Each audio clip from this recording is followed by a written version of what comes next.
square root of 3, square root of 5, square root of 6, square root of 7. We have to show that these numbers are irrational numbers by mathematical methods.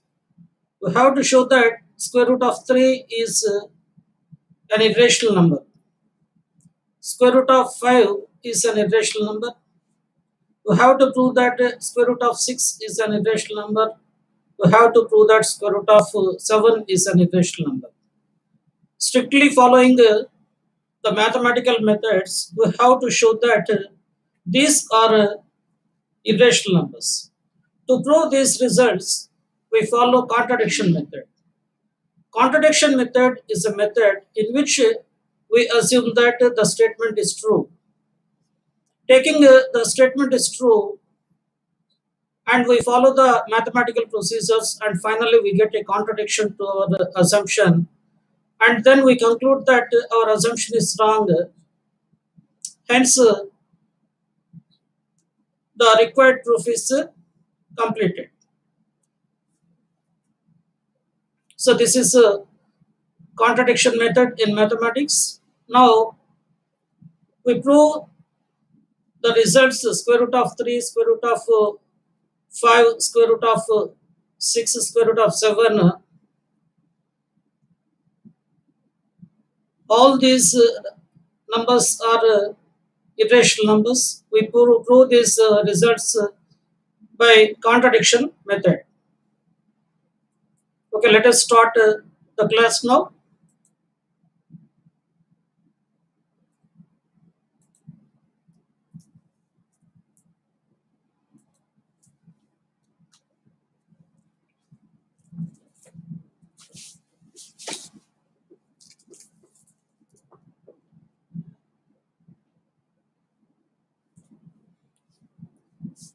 Class 10, exercise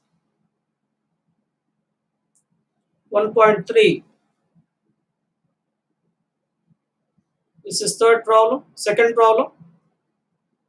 Prove that root 3 is irrational.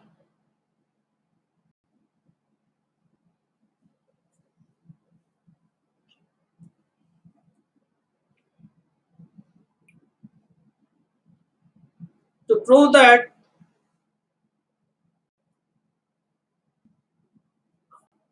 root 3 is an irrational number,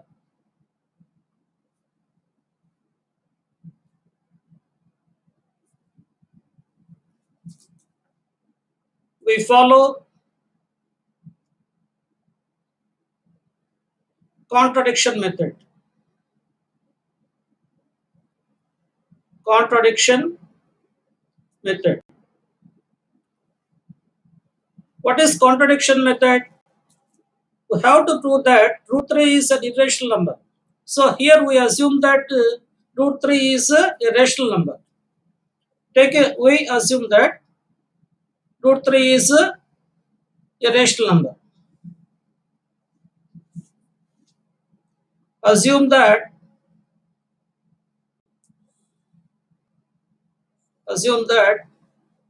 root 3 is a rational number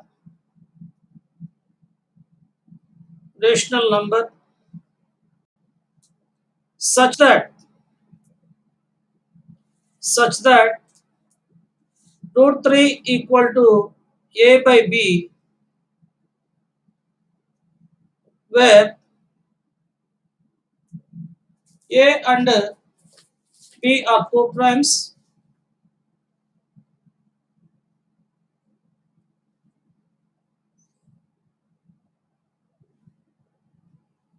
where a and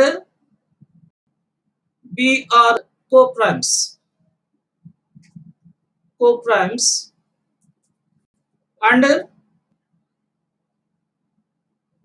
a comma b are integers, b is not equal to 0. Then the question arises, what do you mean by co-primes? Co-primes means the highest common factor of co-primes means highest common factor of a comma b equal to 1. Then a and b are co-primes.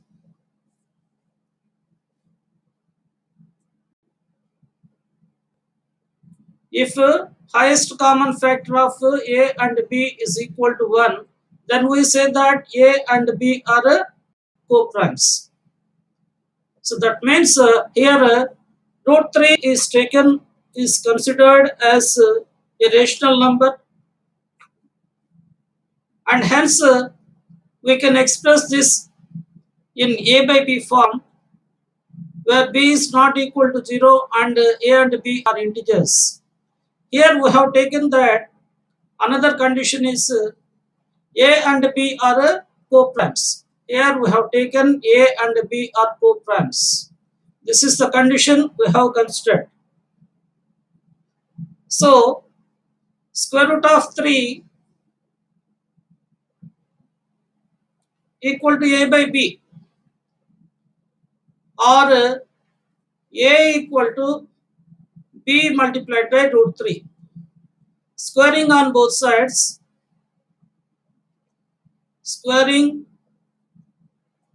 on both sides,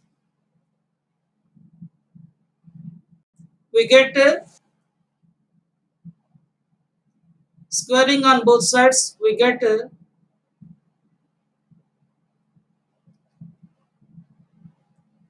a square equal to b square root of 3 whole square, that equal to 3b square. Why? Because square root of 3 whole square equal to 3.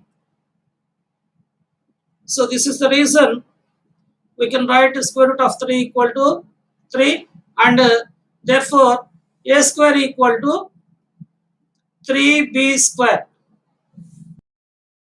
A square equal to 3b square. Now it is very clear that the right hand side 3b square is divisible by 3. So 3b square is divisible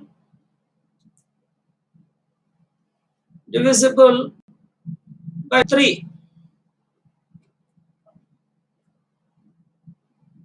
Hence we can conclude that the right hand side a square is also divisible by 3.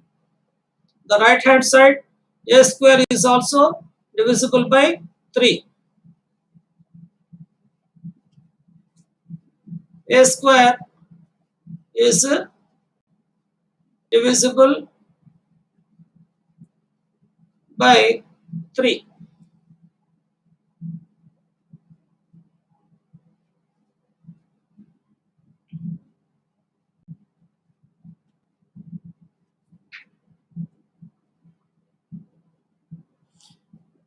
But by theorem 1.6, if p divides a square, if p divides a square, then p divides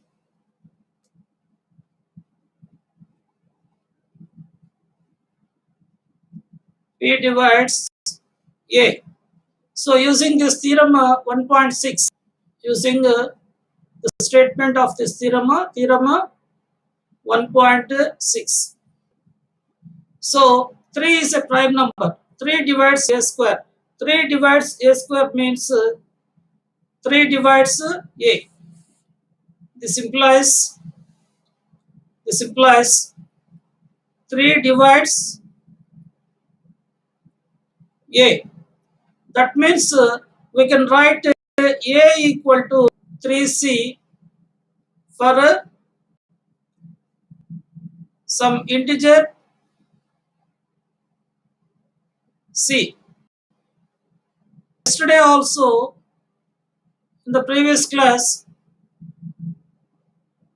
I had given an example. If 3 divides 30, if 3 divides 30, then 30 equal to 3 multiplied by 10. We can write it. If 3 divides 61, 63, then we can write 63 equal to 3 multiplied by 21. Here, this is A, this is 3C. A equal to 3C form. So, by considering this example, students can understand the reason why we can write A equal to 3C when A is divisible by 3. That is, if 3 divides A, then we can write A equal to 3C. Now, on both sides, squaring on both sides.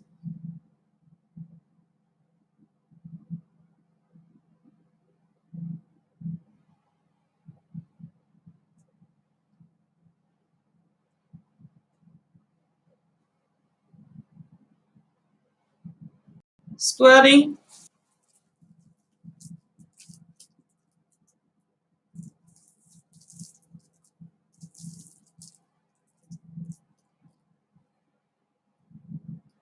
on both sides. Squaring on both sides, we get A square equal to 3C whole square. That equal to 9C square. 9C square. But we know that A square equal to 3B square. A square equal to 3B square. So, on the left hand side, we can write here, we can write this is A square equal to 9C square. But A square equal to 3B square. We know this. So, 3B square equal to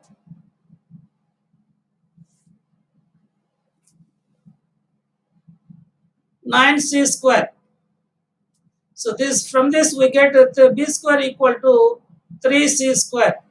The right hand term 3C square is divisible by 3.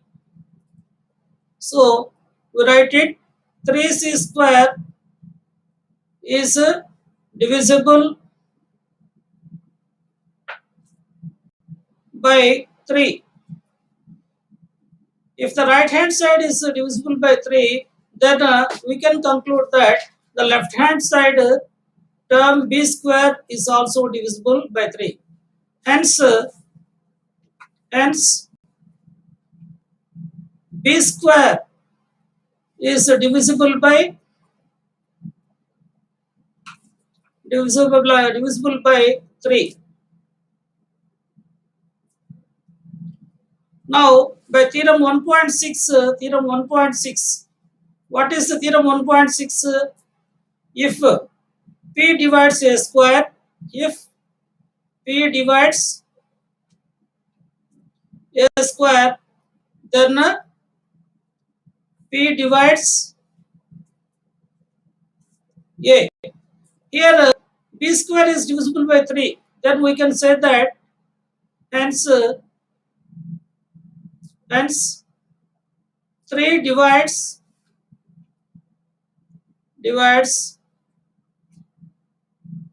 B. So we got two results. 3 divides B, and in the earlier step we got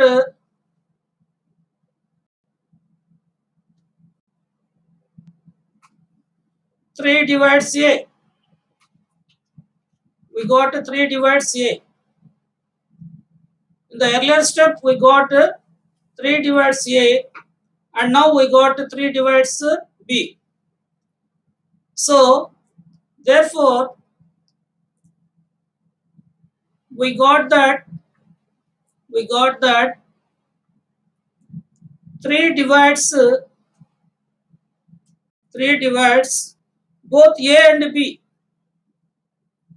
both A and B.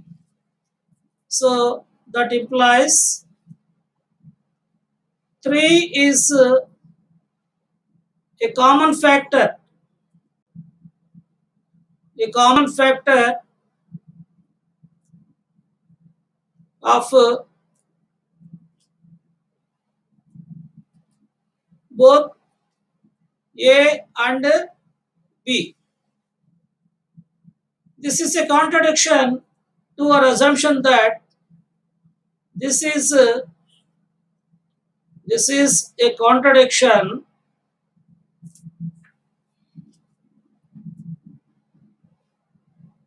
This is a contradiction. What is contradiction? To which statement it is contradiction? This is a contradiction to our assumption that to our assumption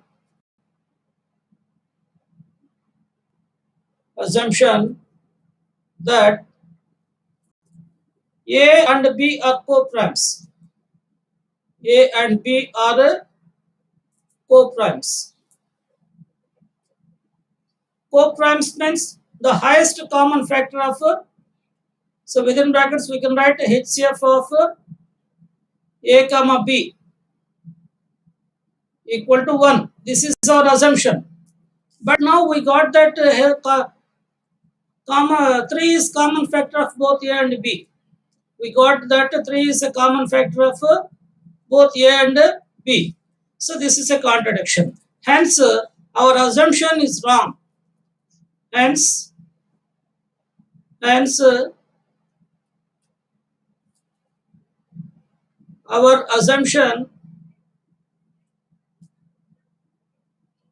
our assumption that root 3 is a rational number. Root 3 is a rational number is wrong.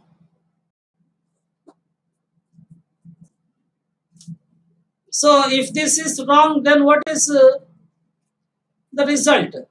It is not a rational number. Root 3 is not a rational number. Root 3 is not a rational number. Hence, root 3 is an irrational number. If it is not a rational number, then we say that it is a irrational number. It is an irrational number. Why? Because root 3 is a real number. In real numbers, if a number is not a rational number, then we say that it is an irrational number. Now, let us discuss this problem again.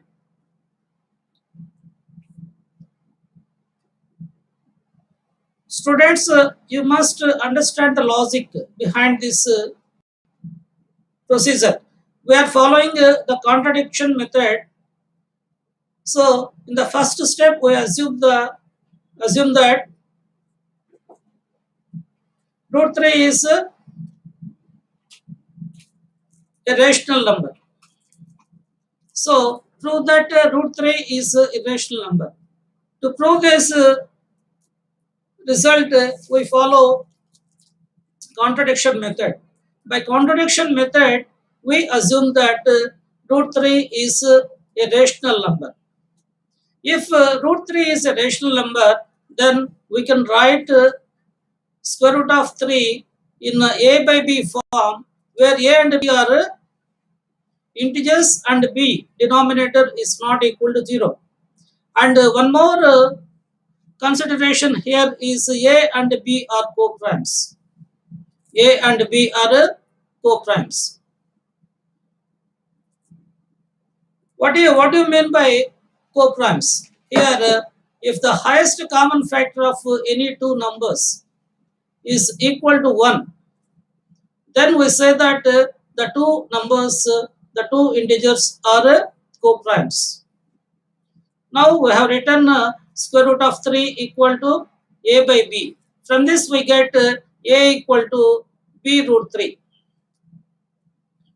Now squaring on both sides we get a square equal to b root 3 whole square, that equal to 3b square.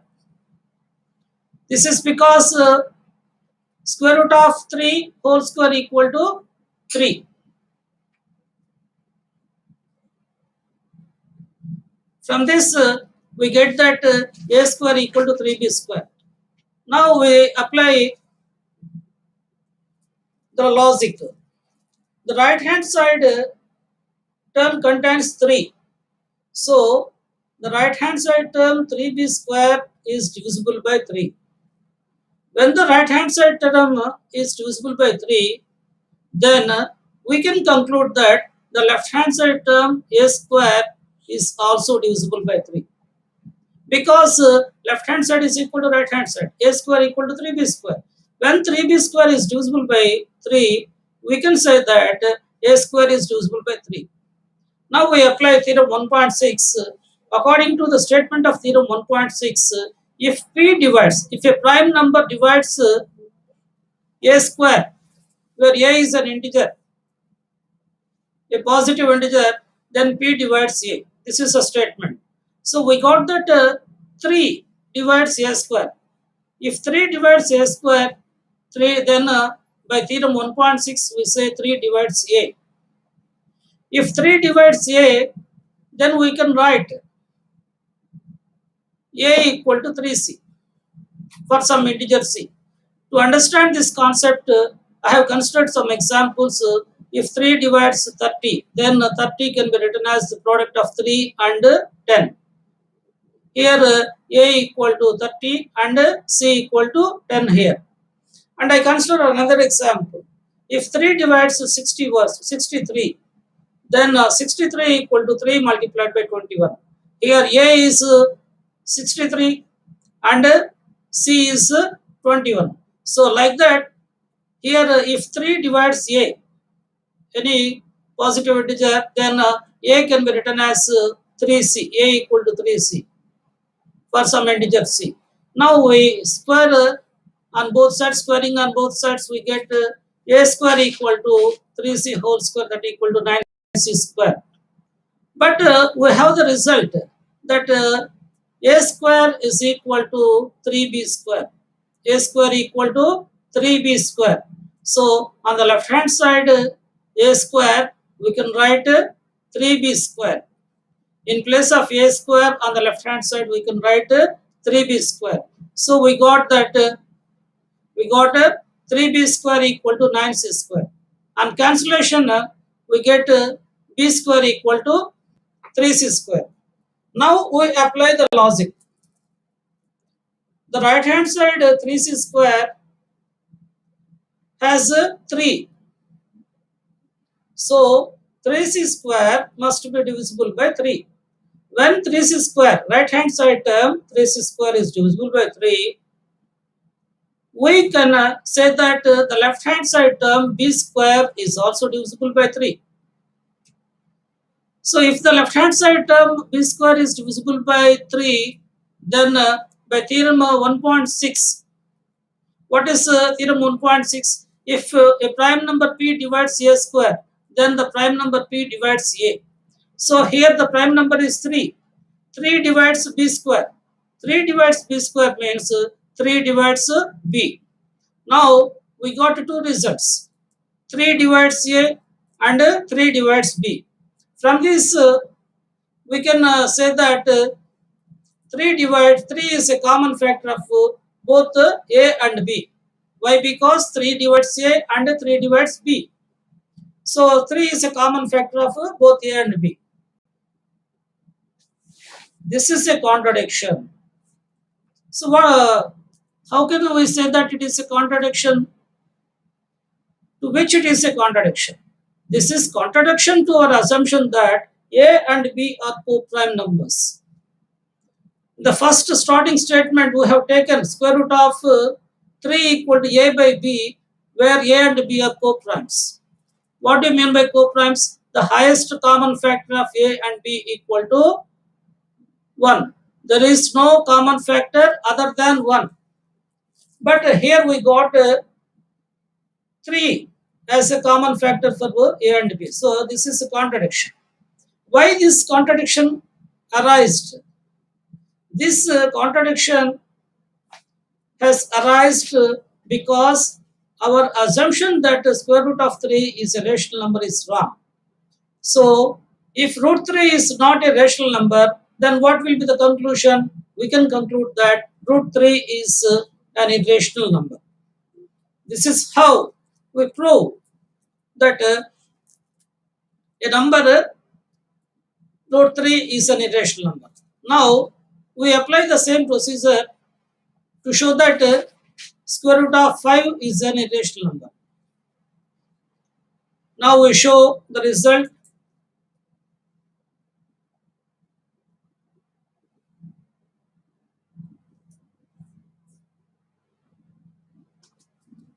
Next problem. Show that square root of 5 is irrational. Same method is followed. Now we write to prove that root 5 is irrational, we follow contradiction method. To prove that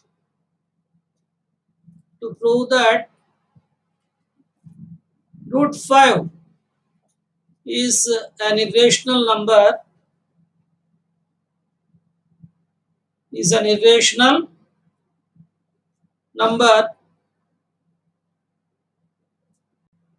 we follow contradiction method. We follow contradiction method. So in this contradiction method, we assume that root 5 is a rational number. We assume that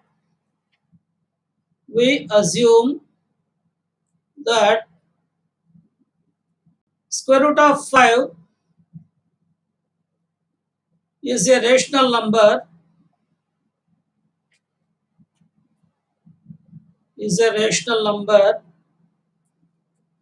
such that square root of 5 equal to a by b, where a, b are integers and b is not equal to 0, and a comma b are co-primes. Co-primes means highest common factor of a comma b is equal to 1. So we have clearly stated the definition of rational number. If any number is a rational number, then we can express this rational number as this rational number in the form of p by q.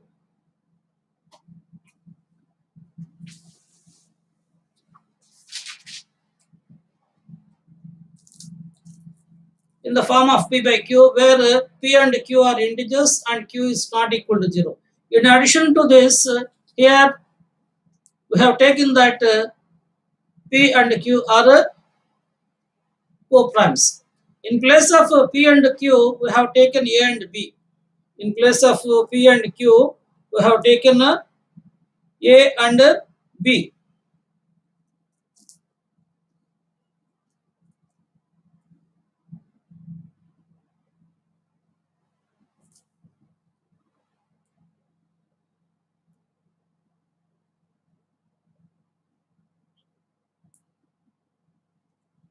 Now,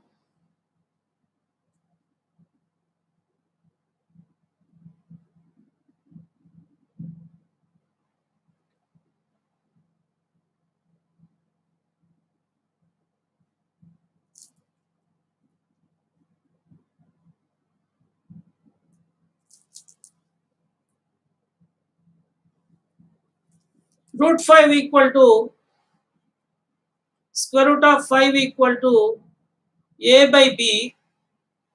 So this can be rearranged as a equal to square root of 5b. Squaring on both sides, squaring on both sides,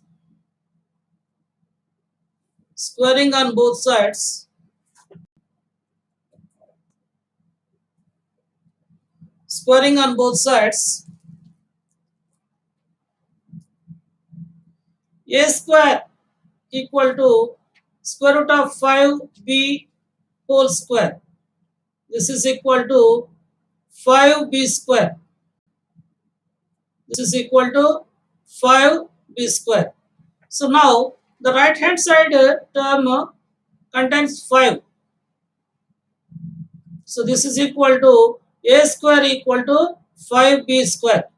The right hand side term is divisible by 5. 5b square is divisible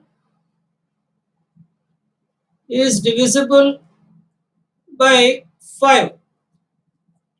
So if the right hand side is divisible by if the right hand side is divisible by 5, then the left hand side is also divisible by 5. Hence a square is divisible by 5. Now we apply theorem 1.6.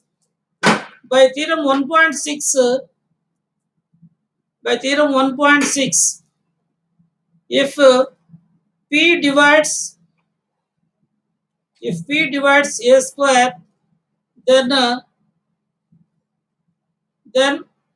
p divides a.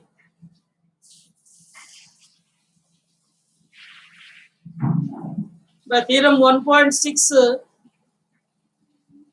we clearly say that if p divides a square, then p divides a. So by using this theorem, we conclude that 5 divides 5 divides a. So if 5 divides a, that implies a equal to 5c for some integer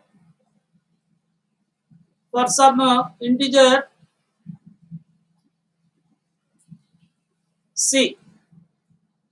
To understand this concept, we take some examples. If 5 divides 100, we can write 100 equal to 5 multiplied by 20. Here a equal to 100. This is 5 multiplied by c. And another example we can consider, if 5 divides 40, then 40 is equal to 5 multiplied by 8. That is a equal to 5c. So we try to understand the concepts by considering some examples. This is very clear. So a equal to 5c can be written. Now squaring on both sides. Squaring on both sides. Squaring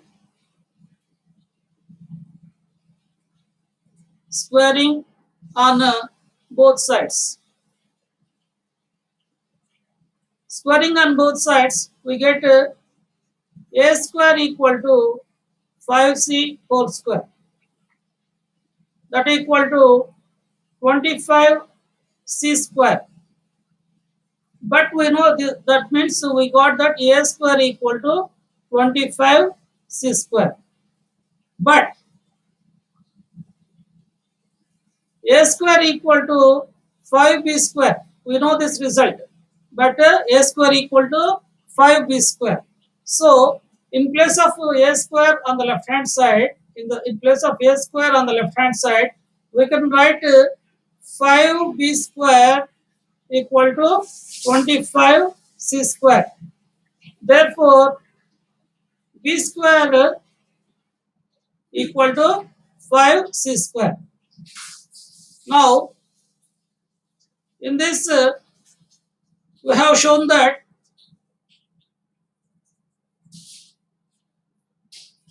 b square equal to 5c square.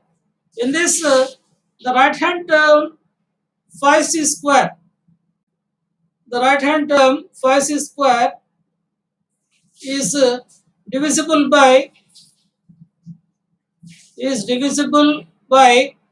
5.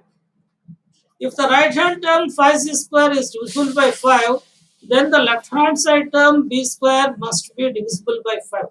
So, hence b square is divisible by 5. Now we apply theorem 1.6. Theorem 1.6. What is the statement of theorem 1.6? If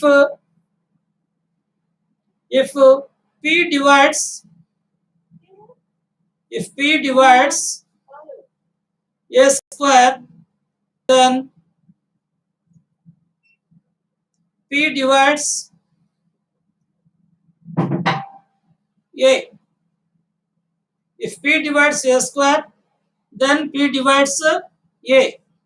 So here we got that b square is divisible by 5. So from this we can conclude that 5 divides 5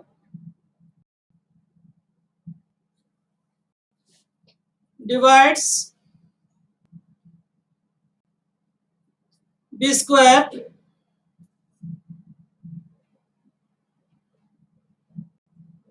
5 divides b square implies 5 divides b. Now we got two results. 5 divides a and 5 divides b. We got that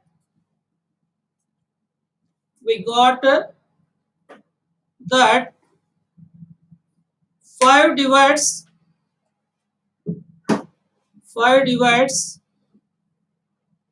both a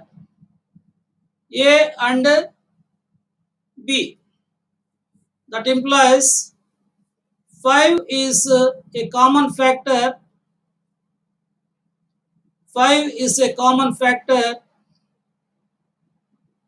of both a and b. This is a contradiction. This is a contradiction to our assumption that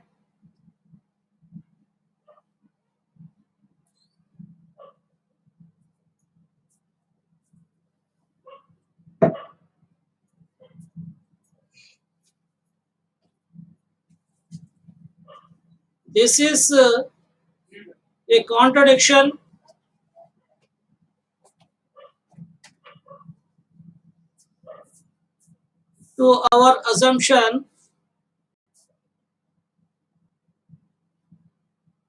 to our assumption that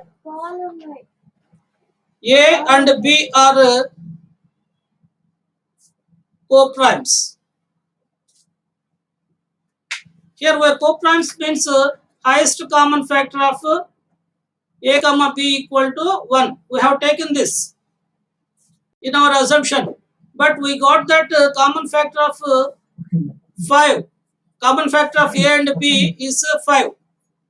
So we got that 5 is the common factor of both a and b. This is contradiction. This has arisen why? Because our assumption that square root of 5 is rational number is wrong. Now we write that step. Hence our assumption our assumption that square root of 5 is a rational number is a rational number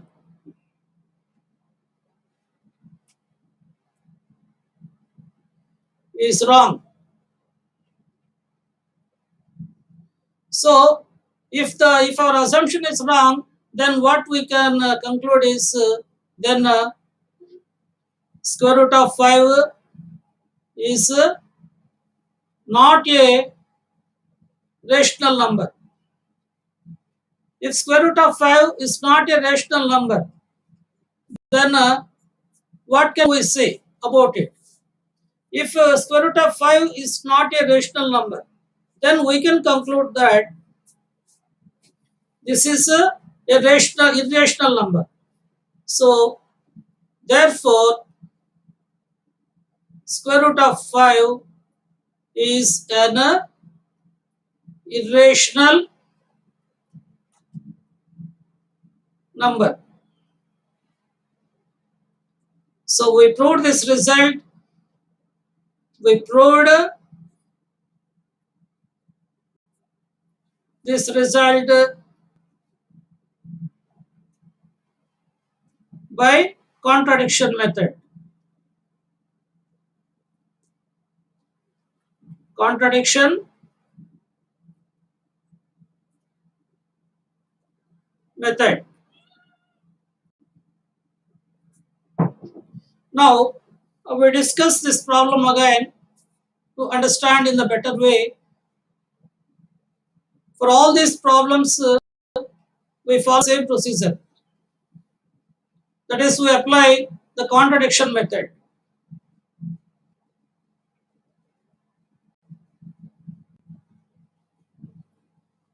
Show that square root of 5 is irrational. To prove this result, we follow the contradiction method.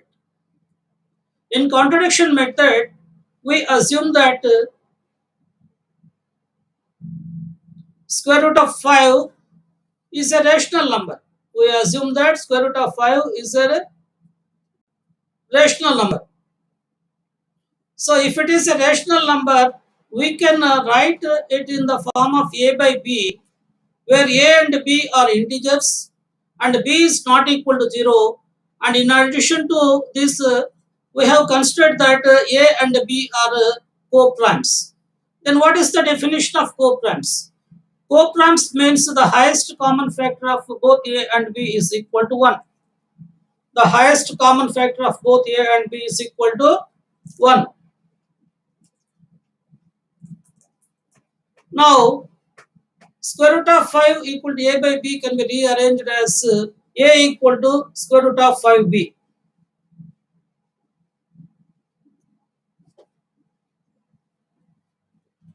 Squaring on both sides, we can get a square equal to square root of 5b multiplied square root of by b, 5 multiplied b whole square is equal to 5b square.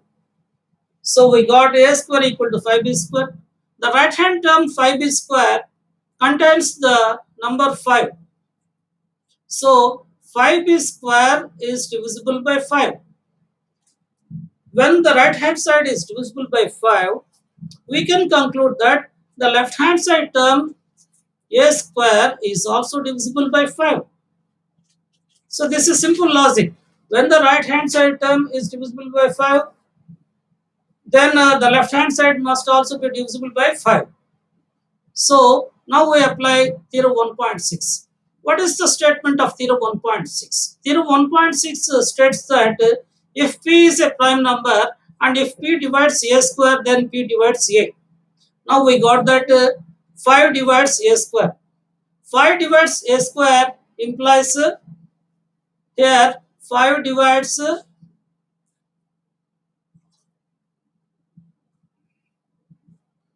5 divides a square implies 5 divides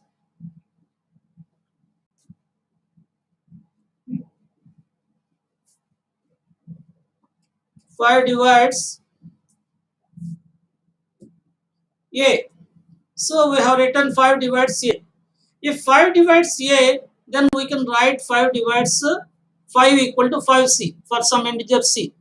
To understand this concept, we have considered some examples. If 5 divides 100, if 5 divides 100, then 100 is equal to 5 multiplied by 20. Here A is 100, C is 20. A equal to 5, C we can write. If 5 divides 40, then 40 can be written as 5 multiplied by 8. So here A equal to 40, C equal to 8. A equal to 5C, we can write it. So if 5 divides A, we can write A equal to 5C. We must understand this.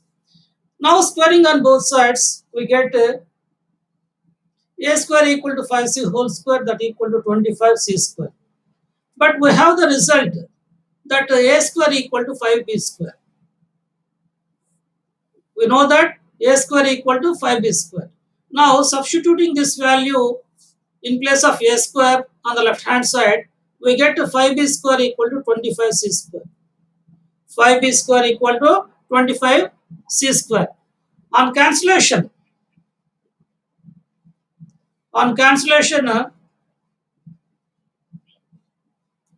we get that B square equal to 5C square. Now again we apply the logic. It is very simple logic. The right hand side 5C square contains the number 5. So it must be divisible by 5.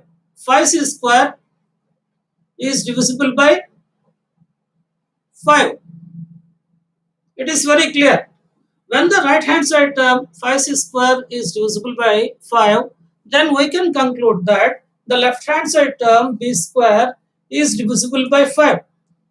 So this is very simple logic. When right hand side is divisible by 5, left hand side is also divisible by 5. Now the left hand side term B square is divisible by 5. Now we apply theorem 1.6. By theorem 1.6, we say if P divides A square, then P divides A. Here P is a prime number. 5 is a prime number. The prime number 5 divides B square. Then the prime number P 5 divides B. We got it. Now we got two results. 5 divides A, 5 divides B. From these two results, we can conclude that 5 divides both A and B. If 5 divides both A and B, we can say that 5 is a common factor of both A and B. If we can say that 5 is a common factor of both A and B, then this statement is a contradiction to our assumption that A and B are co-primes. In the starting statement, we have considered that A and B are co-primes. What do you mean by co-primes? If the highest common factor of A and B is equal to 1, there is no other common factor other than 1. If there is no common factor other than 1 for A and B, then we say that A and B are co-primes. But now here we got that 5 is a common factor. This is contradiction. This contradiction has arisen because of our wrong assumption that square root of 5 is a rational number. That means this assumption is wrong. Square root of 5 is a rational number is wrong. If this is a wrong then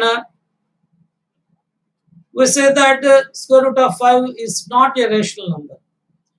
But we know that square root of 5 is a rational number. Square root of 5 is not a rational number, but it is a real number. So when a real number is not a rational number, then we say that it is an irrational number. So by this definition of irrational number, we can conclude that square root of 5 is an irrational number. Now we have finalized and completed the proof. We proved this result by contradiction method. Now we consider another problem.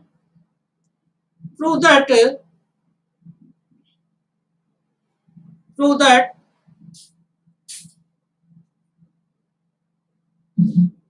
prove that square root of 6 is an irrational. Square root of 6 is an irrational.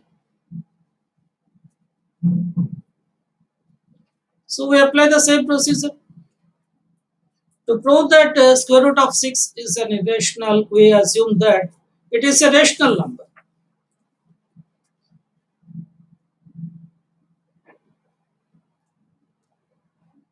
To prove that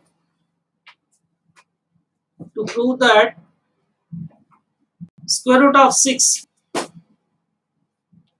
is an irrational number,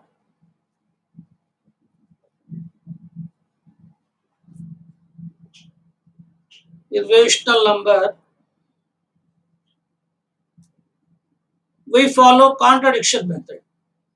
We follow contradiction method. So by contradiction method,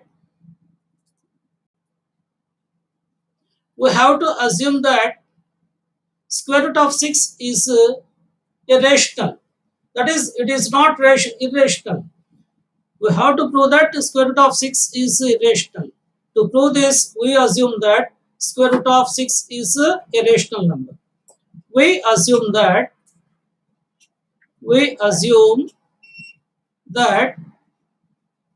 square root of 6 is a rational number,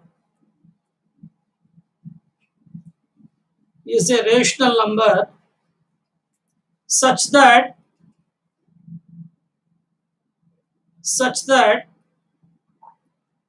square root of 6 equal to a by b,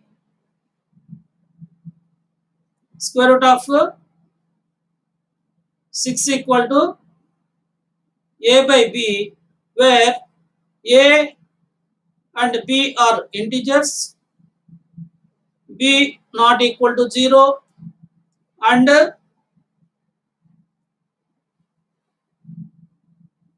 HCF of a comma b equal to 1. HCF of a comma b equal to 1 in the sense a and b are co-primes. So this is our assumption. We have assumed that square root of 6 is a rational number. If square root of 6 is a rational number, then we can write it in a p by q form. So when we can write it p by q form,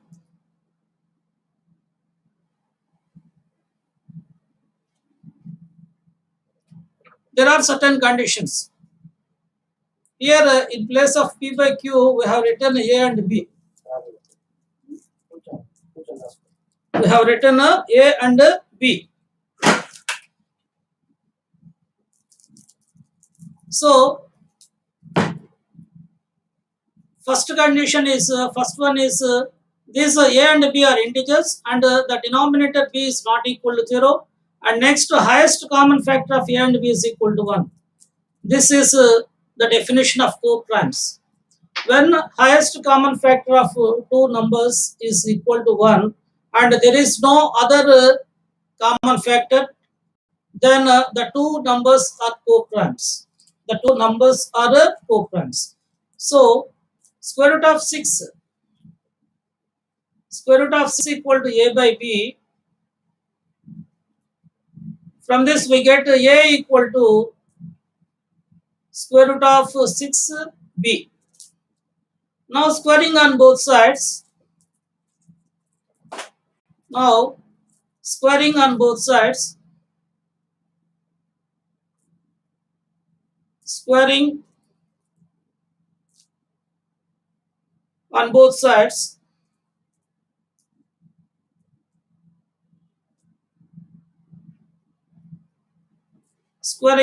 sides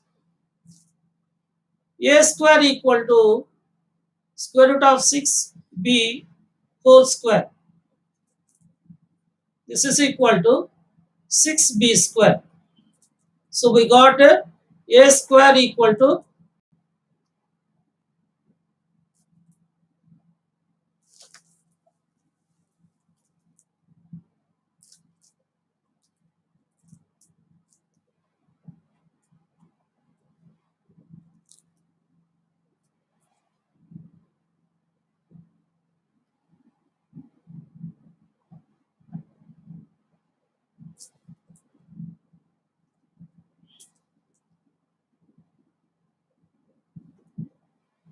no, actually we have to consider the statement for the square root of 7.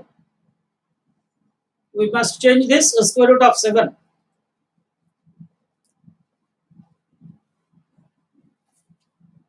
So we should consider the statement for a prime number.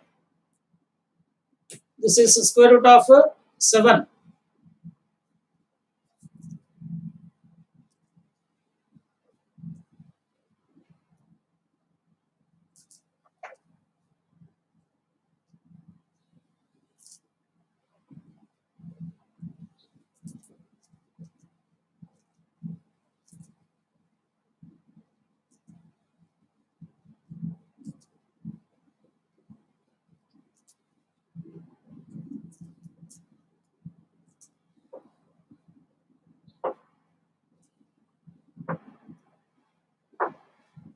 Square root of 7. It is square root of 7.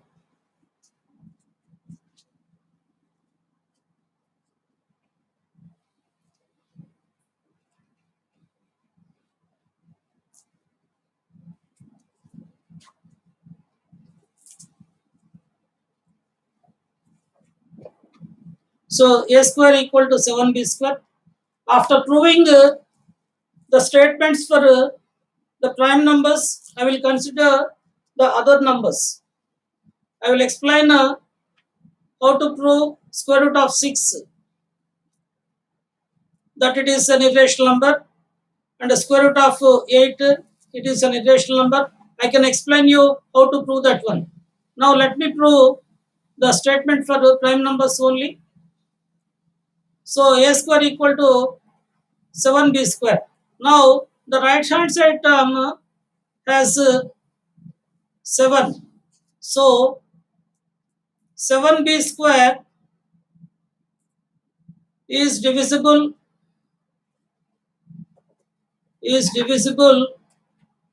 by 7.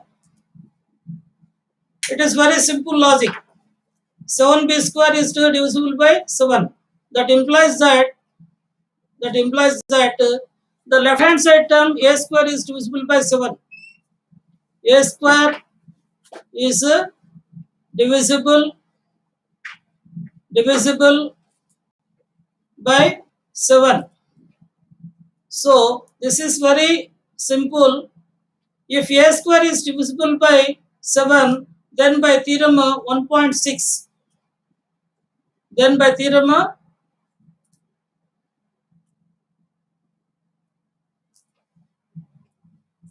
1.6,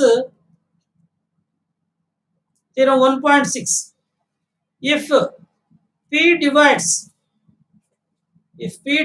a square, then p divides a. If p divides a square, then p divides a.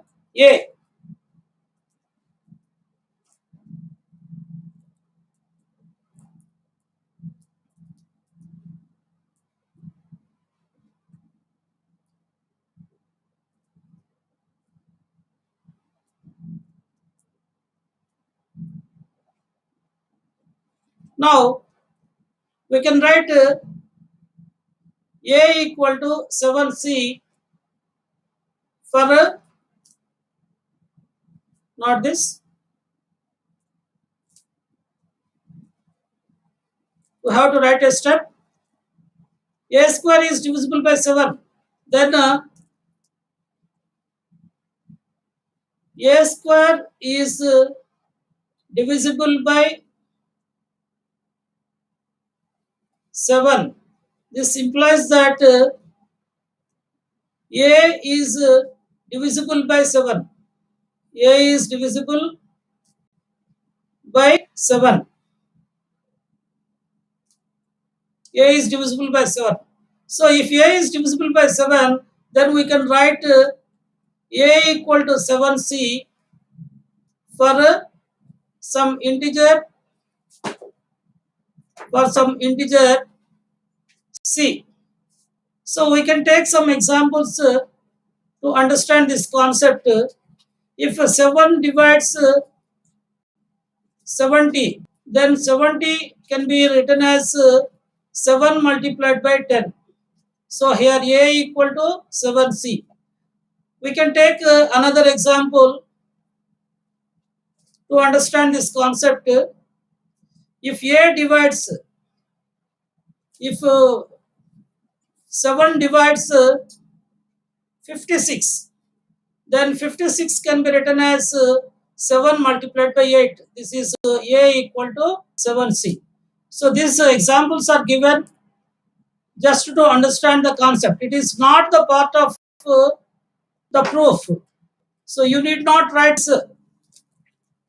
So we have taken this examples to understand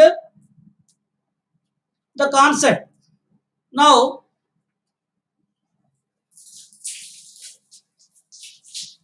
A equal to 7C.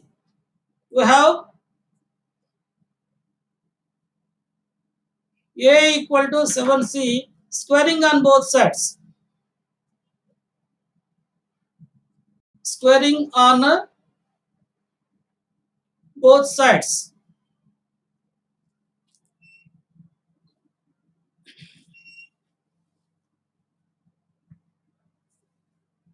Squaring on both sides, we get A square equal to 7C whole square. That equal to 49C square. But A square equal to 7B square. Therefore, in place of A square I can write 7B square. So 7B square equal to 49C square. From this B square equal to 7C square. We can write this. Now we apply the logic.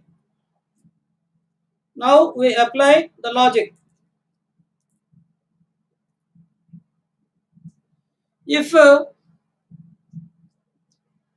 not if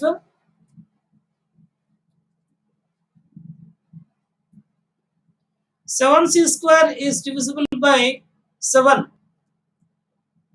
7C square is divisible by 7. This implies that B square is divisible by 7. This is why, because when the right hand side is divisible by 7, then we can say that the left hand side B square is divisible by 7. This implies that B is divisible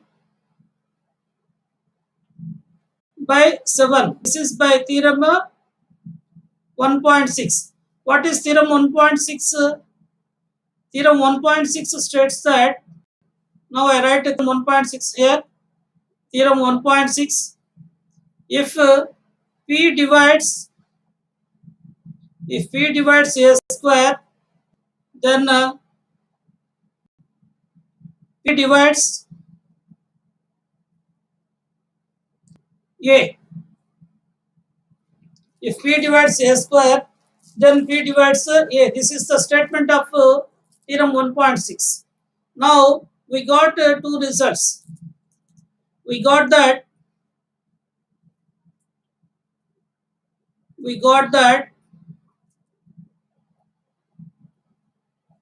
A and B are divisible by 7.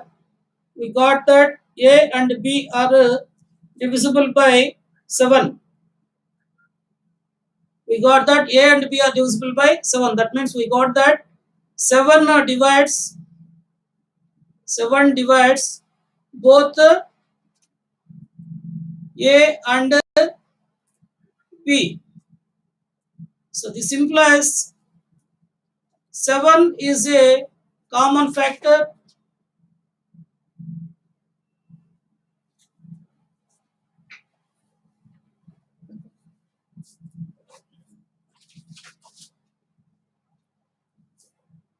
7 is a common factor of both A and B.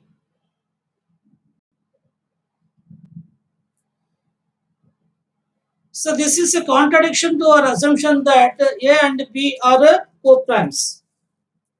This is a contradiction.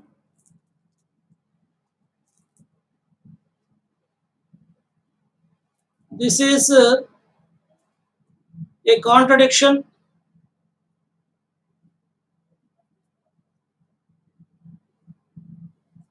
to our assumption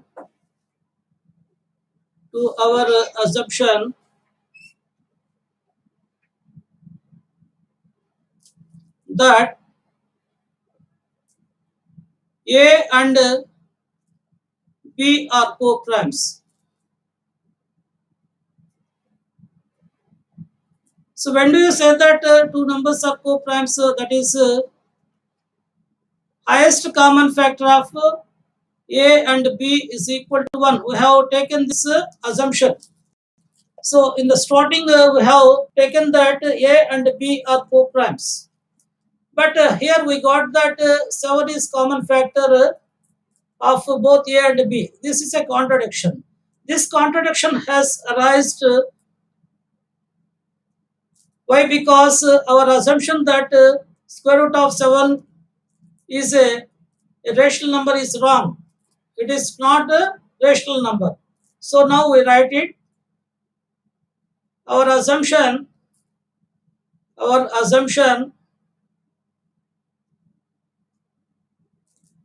hence our assumption, I write it.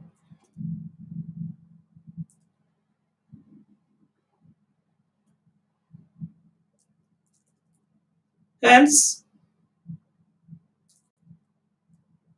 our assumption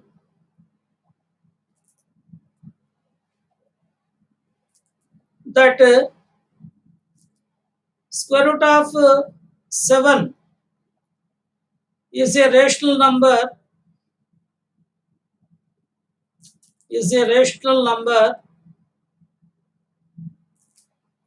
is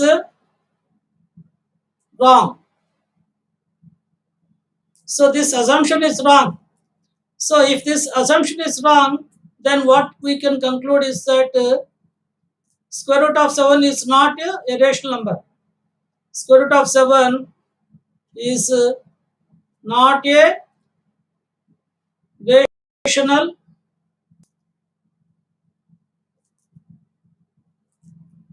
number. So hence square root of 7 is an irrational number. Is an irrational number. So we proved this result by contradiction method. We proved this result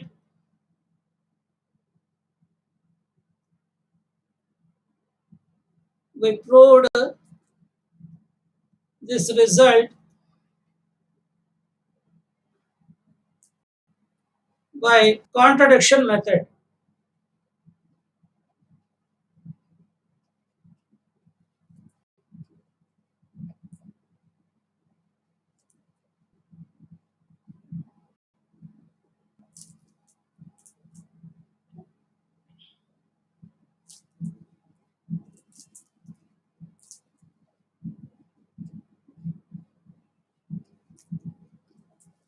So let us discuss this problem again to understand in the better way.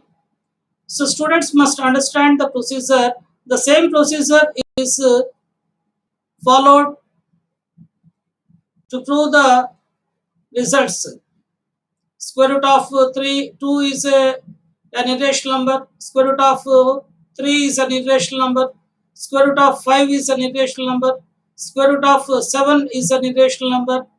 Square root of 11 is an irrational number. We prove all these results in the same way. Now, the given problem is prove that 7 is an irrational number. To prove this result, we consider the contradiction method. By contradiction method, we assume that square root of 7 is a rational number. If a square root of 7 is a rational number, then we can write square root of 7 in the form of a by b, where a and b are integers and b is not equal to 0. Now we assumed that the two numbers a and b are co-prime numbers. Co-prime numbers means in the sense the highest common factor of a and b is equal to 1. The highest common factor of a and b is equal to 1. Now we write square root of 7 equal to a by b. On cross multiplication, we can write a equal to square root of b. Squaring on both sides, we get a square equal to square root of b whole square, that equal to 7b square. So we got a square equal to 7b square. Now we apply simple logic. Now we have a square equal to 7b square. 7b square is on the right hand side. 7b square is divisible by 7. It is very simple. 7 is there in right hand side. So the right hand side is divisible by 7. When right hand side is divisible by 7, 7b square is divisible by 7, we can say that the left hand side term a square is divisible by 7. Now we apply theorem 1.6.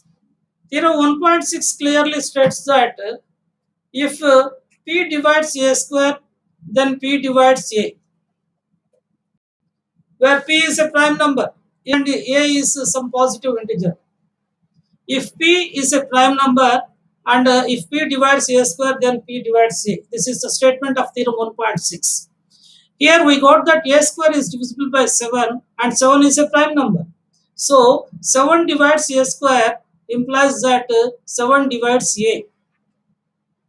So if 7 divides a, we can write a equal to 7c for some integer c. To understand this concept, again we consider some examples. If 7 divides 56, then 56 is equal to 7 multiplied by 8. Here a equal to 7c form is there. Now we consider another example. If 7 divides 70, then 70 equal to 7 multiplied by 50. 7 multiplied by 10. So 70 equal to 7 multiplied by 10. This is in the form of a equal to 7c. So if 7 divides a number, a positive integer a, then we can write a equal to 7c for some integer c. This is very clear from these examples. Now if a equal to 7c, then squaring on both sides, we get a square equal to 7c whole square, that equal to 49c square. But we have already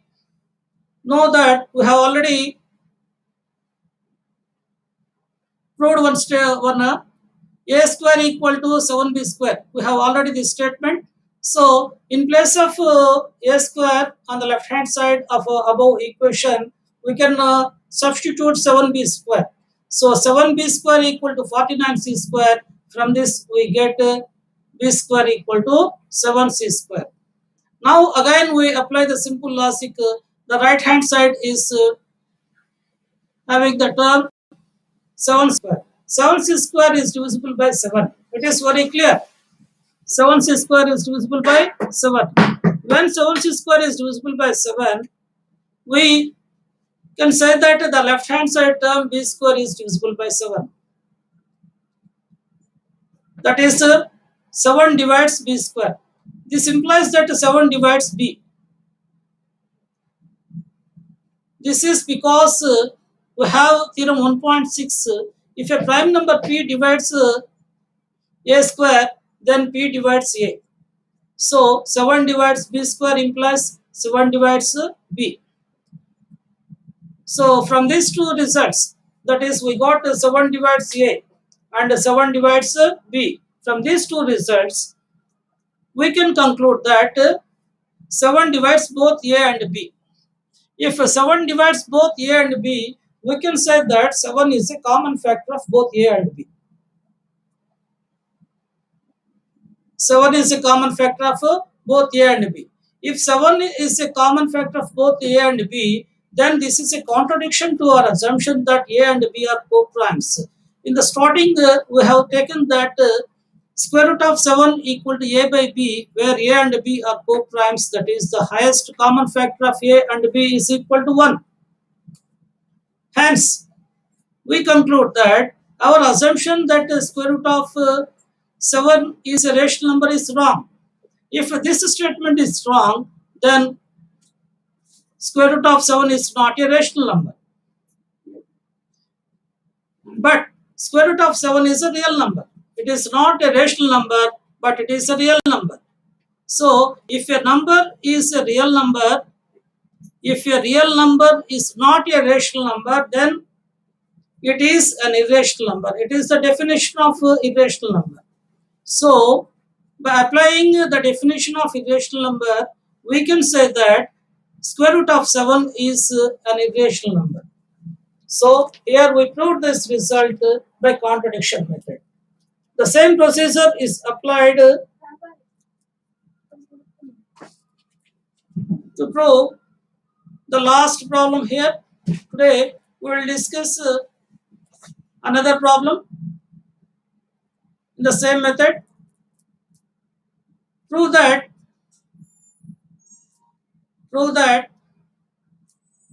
square root of 11 is an irrational number. Is an irrational. Prove that square root of 11 is an irrational. So we write we follow contradiction method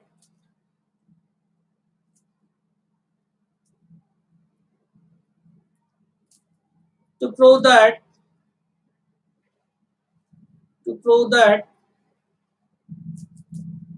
square root of 11 is an irrational.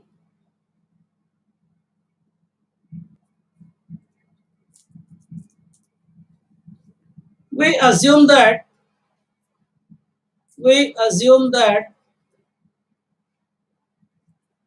square root of 11 is a rational number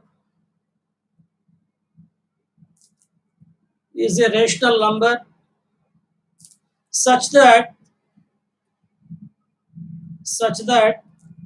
square root of 11 equal to a by b, where a and b are integers, b is not equal to 0, and highest common factor of a and b is equal to 1, in the sense that a and b are co-primes. A and b are co-primes. A and b are co-primes. We have assumed this. So from this we can write square root of 11 equal to a by b, or a equal to square root of 11 b. We can write this. So from this statement, from this equation, we can squaring on both sides. Squaring on both sides.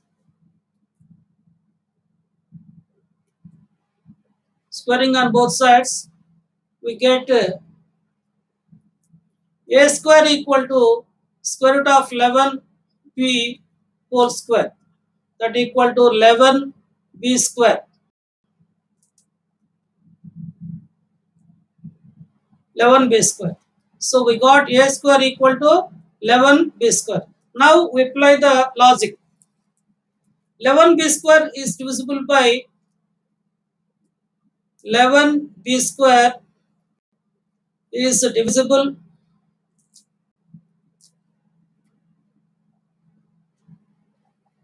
divisible by 11.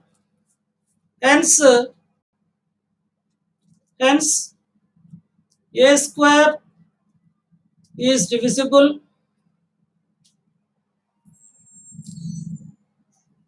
by 11. So the right hand side term 11b square is there. So it is divisible by 11 here. So when the right hand side is divisible by 11, we can conclude that the left hand term a square is also divisible by 11.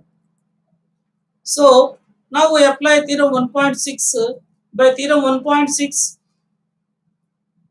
by theorem 1.6 if p divides a square,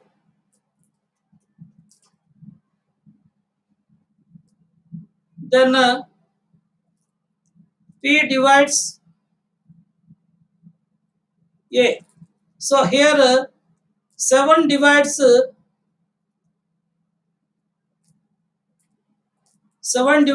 square, implies 7 divides a. So if 7 divides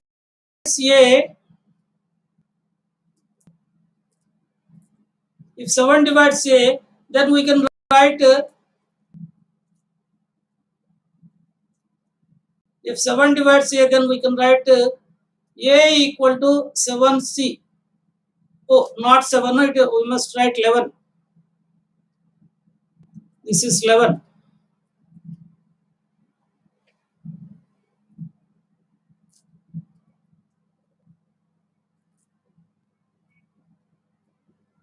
Again, I repeat this. The right hand side term 11b square is divisible by 11. So hence the left hand side a square is divisible by 11. Now we apply theorem 1.6. If p divides a square, then p divides a. Here 11 is a prime number. 11 divides a square. 11 divides a square implies that 11 divides a. So if 11 divides a, then we can write a equal to 11c. Now we can consider some examples to understand this concept. 11 divides 77. So 77 equal to 11 multiplied by 7. So this is in the form of a equal to 7c, 11c. This is in the form of a equal to 11c. Now we consider another example. If 11 divides 110, then 110 is equal to 11 multiplied by 10. So a equal to 11c.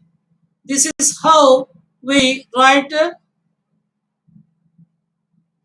the above statement a equal to 11c. If 11 divides a, then we can write a equal to 7c. To understand this concept, we have considered these examples, but we did not write these examples in the proof. A equal to 11c we have. A equal to 11c. Squaring on both sides. Squaring on both sides. Squaring on both sides. A square equal to 11c whole square. This is equal to 121c square. But a square equal to 11b square. We know this result. A square equal to 11b square.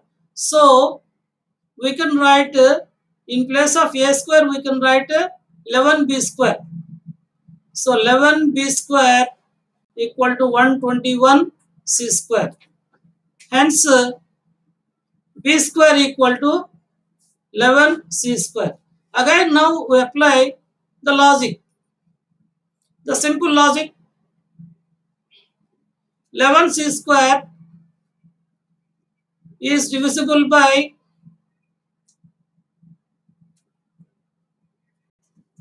is divisible by 11. So the right hand side term 11 c square is divisible by 11. Hence, b square is divisible by 11. Now we apply theorem 1.6. Theorem 1.6, if p divides a square, then p divides a. Here we got 11 divides b square. So 11 divides 11 divides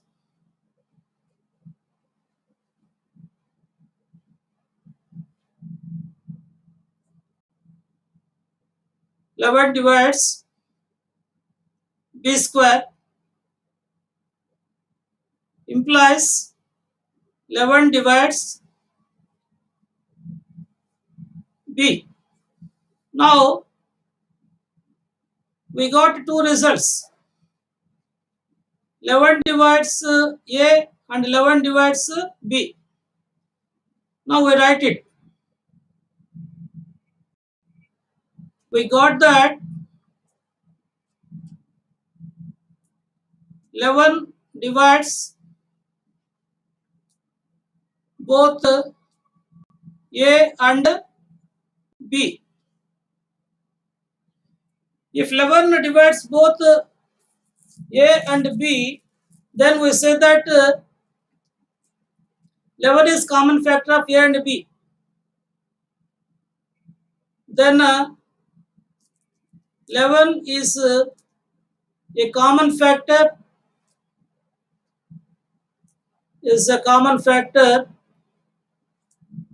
of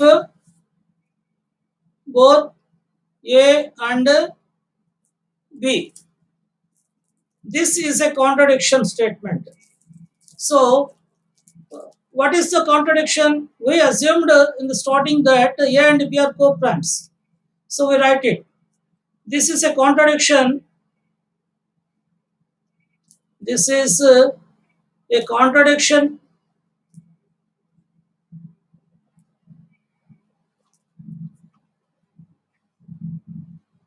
to our assumption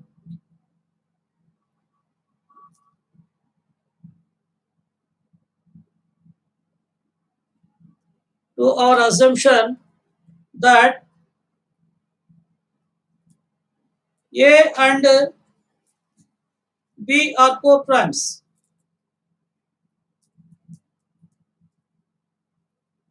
So what do you mean by co-primes? Highest common factor of a and b is equal to 1. So we have assumed that a and b are co-primes. But we got that a and b are not co-primes. Why? Because here 11 is a common factor of both a and b. If there is a common factor other than 1 for a and b, then we say that they are not co-primes. To say that two numbers a and b are co-primes, they must have highest common factor equal to 1.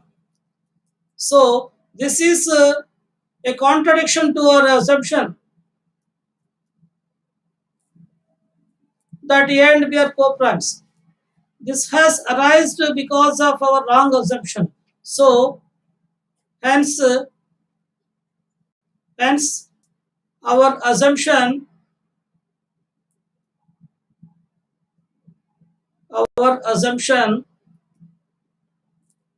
that square root of 11 is a prime number is a is a, an is a rational number is a rational number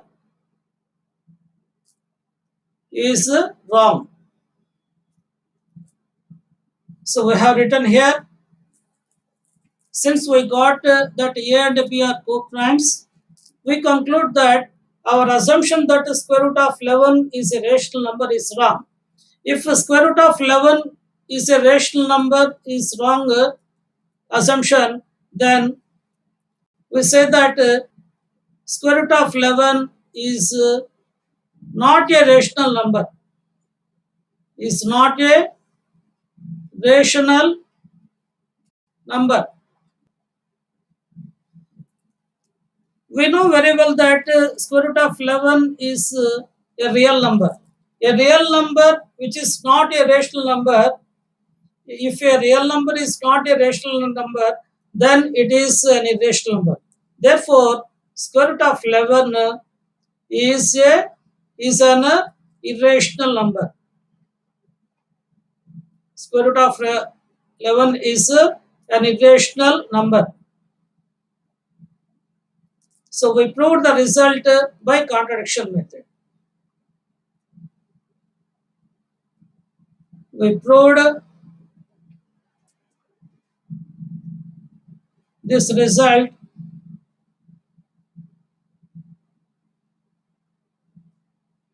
by contradiction method.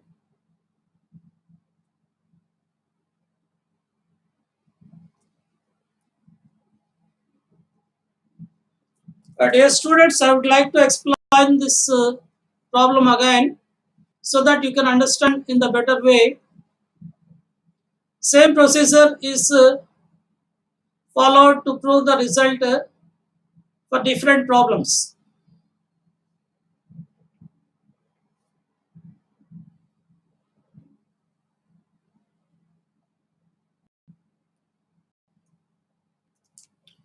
Prove the square root of 11 is an irrational number. To prove this statement, that is to prove that square root of 11 is an irrational number, we follow contradiction method. In this contradiction method, we assume a contradictory statement. That is, we have to prove that it is an irrational number. But we assume that square root of 11 is a rational number. We assume that square root of 11 is a rational number such that it satisfies the following conditions. What are the conditions? Square root of 11 is a rational number such that A and B are integers and B is not equal to 0, and the highest common factor of A and B is not equal to 1. That means we have considered square root of 11 equal to A by B such that A and B are co-prime numbers. Co-prime numbers means if two numbers have the highest common factor equal to 1 and there are no other common factors for them, then we say that the two numbers are co-primes. So from this we write square root of 11 equal to A by B. By rearranging this we get A equal to square root of 11B. Squaring on both sides, we get A square equal to square root of 11B whole square equal to 11B square.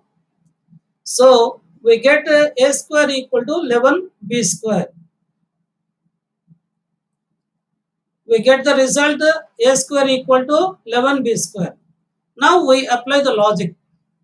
The right hand side term 11B square is divisible by 11. So it is very clear. 11B square is divisible by 11. So when right hand side is divisible by 11, then the left hand side term a square must also be divisible by 11. So it must also be divisible by 11. So here 11 divides a square. It is very clear. 11 is a prime number and this prime number 11 divides a square. Now we apply theorem 1.6. Theorem 1.6 clearly states that if a prime number p divides a square, then p divides a. This is the statement of theorem 1.6. So here it is very clear that 11 divides a square. 11 is a prime number. This prime number divides a square means implies that 11 divides a. If 11 divides a, then we can write 11 equal to we can write a equal to 11c for some integer integer c. If 11 divides a, then we can write a equal to 11c. We consider some examples to understand how we can write it. Suppose 11 divides 110, then 110 equal to 11 multiplied by 10. This is in the form of a equal to 11c. Suppose 11 divides 77, 77 is equal to 11 multiplied by 7. So this is in the form of a equal to 11c. So if 11 divides a positive number a, then a equal to 11c. We can write it.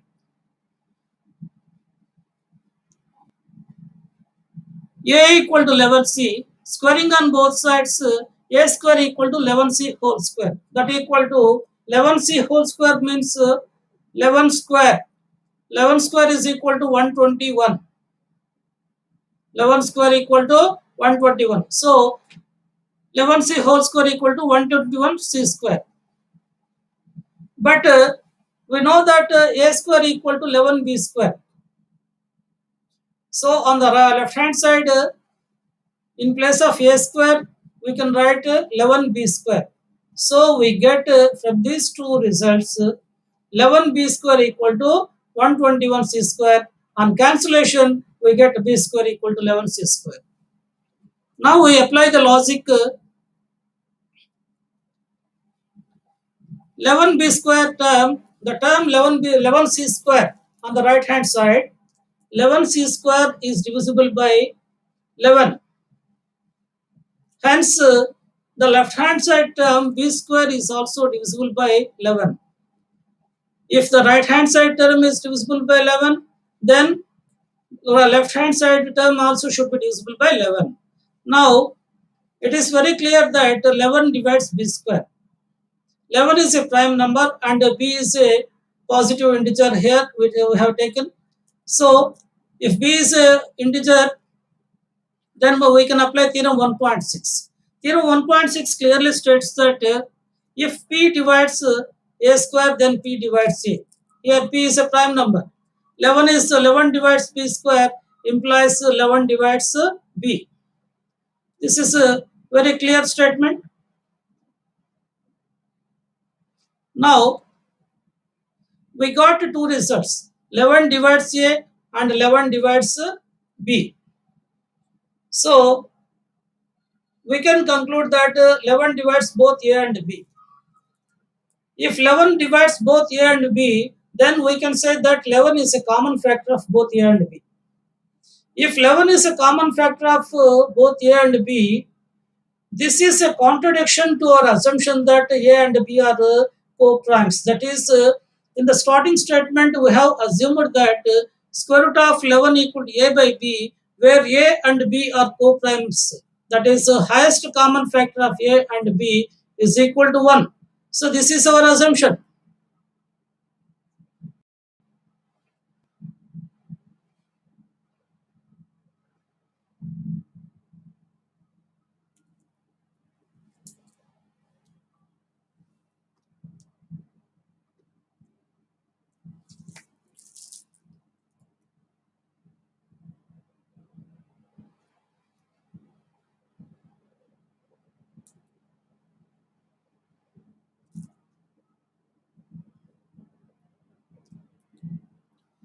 So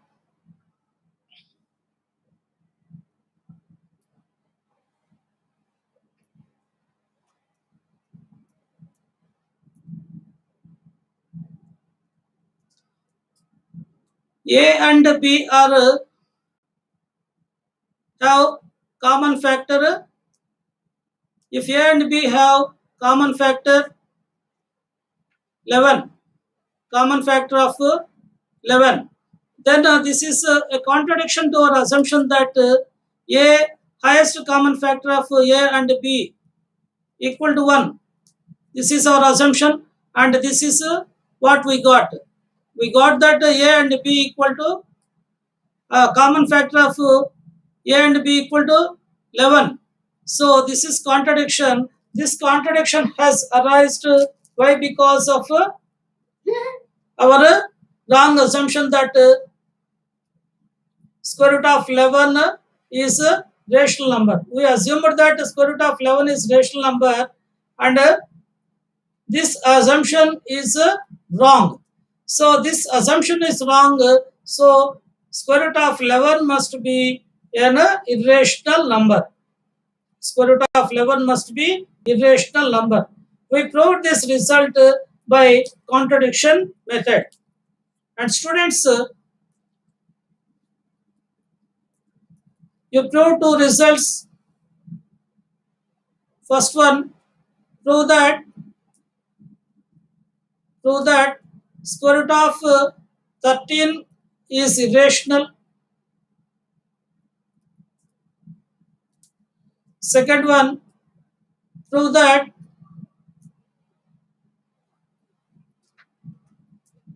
square root of 17 is irrational.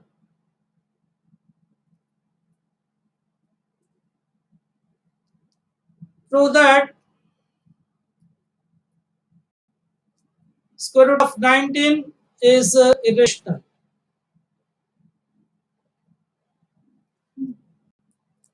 So you try to prove these three results.